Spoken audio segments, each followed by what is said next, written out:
Hello, happiest of days to each of you folks.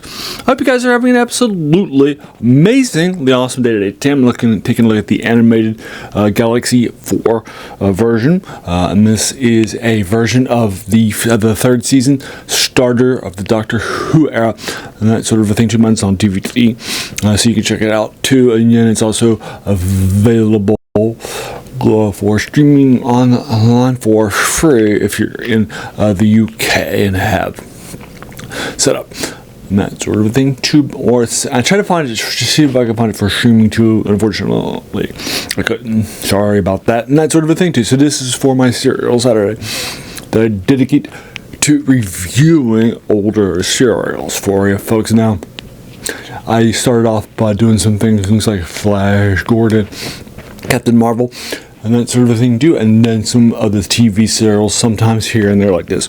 I did the first 2 seasons of this too, so you can check it out for you folks. Now, as a reminder, I was born in 76, right? And so my first serials weren't movie serials, but were TV serials. I first started watching the Robots of Death that was being shown on my local Southern West Virginia PBS channel. It's Robots of Death. Loved it lots. I thought it was creepy, thought it was nice, great stuff, and so I finished it out and then just kept watching the things were getting shown there by Tom Baker too, and that sort of a thing too. He became my favorite Doctor. I went through his regeneration to the 5th Doctor, Peter Davidson. He became my favorite Doctor too. I loved his more human and nice approach to people, and that sort of a thing too. And then after that, I then went to solve the first generation of the 6th Doctor, Colin Baker, and that sort of a thing too. He became my favorite, but after the 18-month hiatus happened, they went back and started showing, because of how popular it was, they went back to start showing some of those older things, right? From the first season, like The Unearthly Child, and then the first Doctor, and I was like, wow, that guy's so great. And then I started watching it, and he became my favorite Doctor too, and that sort of a thing too. And so I thought it would be nice for this reviews on Serial Saturdays to go back and do some of those too for you folks here and there. And so I thought it would be fun for me to do it for you too, for you folks. And so now we're knocking out Galaxy 4, which only survives in an animated form. Only one of those 4 episodes was found about 14 years ago. So it's a 4-hour thing.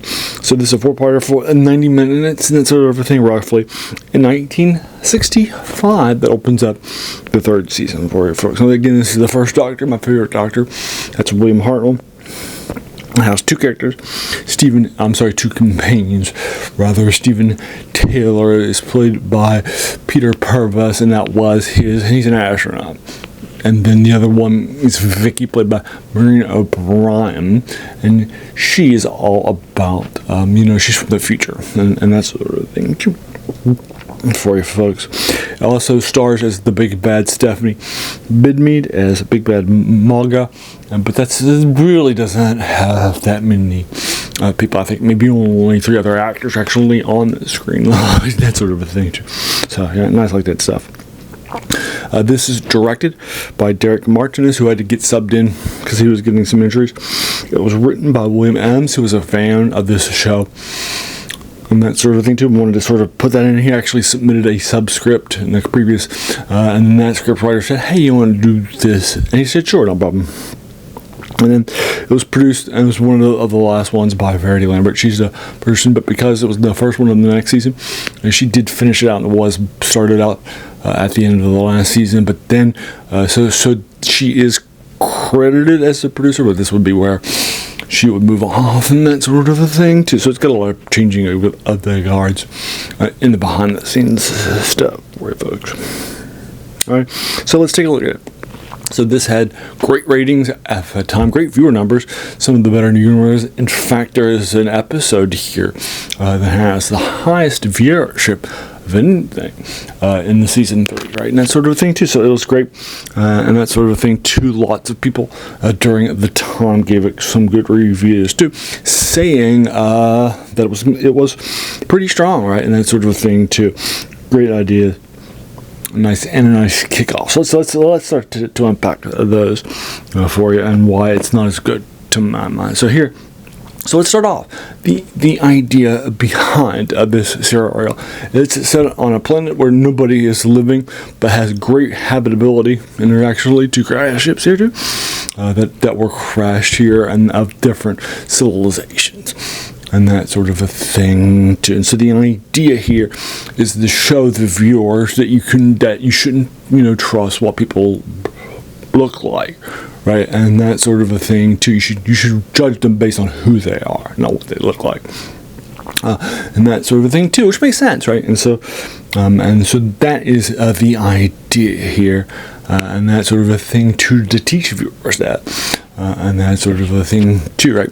And that sort of a thing too. And you would see that, right, in some other stuff too, like the Lord of the Rings, when Frodo has Strider, who has a bad reputation at the end, and his fellow people are like, so should we trust him, because he's not exactly the nice looking guy either, right? And that sort of a thing too. And he has this epic line: he looks foul but feels fair, as opposed to what the opposites, who would look, feel, but feel foul, and that sort of thing too. And so you get that here too, and that sort of a thing too, that we shouldn't trust how people look, and that sort of a thing too, right? All up and down the box, right? And that sort of a thing too, for you folks. But then they actually change it around, unfortunately, by swapping some genders, and so it comes up being a little sexist as a result. So what they did was, in order to really sort of make people think, they made the beautiful women that ran this, the bad guys, and that sort of a thing too. Maga and the other ones too are all beautiful women, and they run things in a very nasty, evil, hierarchical matriarchy, and that sort of a thing too, right? And then on the flip side, the ones that are ugly but beautiful are nice people rather, and that sort of a thing too, are not attractive, and that sort of a thing too. But they're all acted by male voices and coming through, and that sort of a thing too. And so it doesn't really, to my mind, stick the landing that it wanted to, because it definitely plays into that sexist stereotype. If you can't trust women in power, right, and that sort of a thing too, and you're right, but guys are always out for others, and that's sort of a thing. It reinforces that sexist stereotype. If they had done it a reverse, and they had the beautiful guys and that sort of a thing to be the bad guys, and ugly women whining out, voices being the ones that portray, I think that might be interesting, a difference in that sort of a thing to have something to say. But this is definitely has the wrong, I think the idea makes sense, but it just doesn't conceptually from the start. So the basic here, I'm giving this basically an 8 out of 10 for the actions, the concepts, and that sort of a thing. To drop in a point for the fact that it just doesn't deliver conceptually with that sort of a thing too. But your opinions may totally vary. That's fine. I'm not going to lose anything if you disagree with me. But overall, 7 out of 10 for you folks. Alrighty, so, but there you go. That's my thoughts on the anime version. Galaxy 4 for you folks. As a reminder, right, I didn't study film in school, right? None of that stuff too, right? And that sort of a thing too. I'm just a fan like you are, and that sort of a thing too. I'm not coming to you from a place of expertise. I do think sometimes it's nice to have somebody who's outside the UK, or the Commonwealth, like Australia or Canada, giving you my thoughts, and that sort of a thing too. Star Trek is definitely my passion in life, and that sort of thing too. For novelizations, novels, that sort of a thing too. Love lots and that sort of thing. So, but here's my thoughts: 7 out of 10. The ID's an 8, but the fact that it moves and conceptually, it just drops a point, and it doesn't do good with the developments on screen stuff, none of that stuff either. For you folks, all right, and there we go for you folks. Now, you can check us out again here in this review for you folks. Have you watched it? Have you said? And again, I'll link it to you, both the free version if you're in the UK, and then the not. And then my animated version, the watch for you folks on disc. That's your cup of tea for you folks. But there we go, all up and down the box for you folks. Hope you enjoyed that. All up and down. So have you seen it? Let me know your thoughts. Happy to engage you with it. Please try to keep it spoiler free. And then, like I did too, and then also, you can tell I also do some older reviews of other things rather than this stuff too. Like I do older reviews of video games on Wednesday when I have a chance. Although I recently moved, so I don't always have a chance to do those reviews. I also do older reviews on Monday, tabletop RPGs or war games too, like BattleTech, Dungeons, that sort of a thing too. I just did my review of Into the Forest Story. Then also I do reviews on some 3 older things a week that I'm reading in the science fiction, fantasy, horror genres too. All up and down the blocks for you folks, and so those would include things out there like the novels, like short stories, sometimes poems too, right? And things like Lovecraft and that sort of thing too. So something in that sound, or you just want to come back to this for more Doctor Who ones. We're going to finish up the 3rd season now.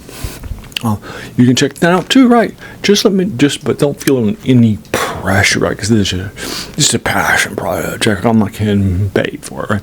And that sort of thing too. So just let me know what your thoughts are in the comments below. Also, yesterday I just published my top 7 Doctor Who classic underrated serials. If that's something you're interested in, too, for you folks. But there you go. Alrighty, and I hope you found us. As you can tell from from finding these older things for you and doing reviews for you, it's definitely the passion, right, of this channel for you folks. And as its name comes from too, that's the worst thing about the new books. That's a quote by a French philosopher named Jacques Joubert, who says that the worst thing about them was that they kept us from reading the old stuff, right? Not that the new stuff is bad by default, right? It's not, but you get the idea. And standing on the shoulders of giants, right? And in this case, Doctor Who's a big giant. Alrighty for you folks, and there we go for you folks. And then I just want to, I want to thank you so very, very much for just taking some time out of your day and even investing and watching my videos, because we all have so many things that are happening in this modern day and lives and that sort of a thing too, right? And so many things are pulling us in different directions too. So the fact that you spent this time with me, that's incredibly humbling, and I appreciate that so very, very much. So thanks again, and have an amazing day.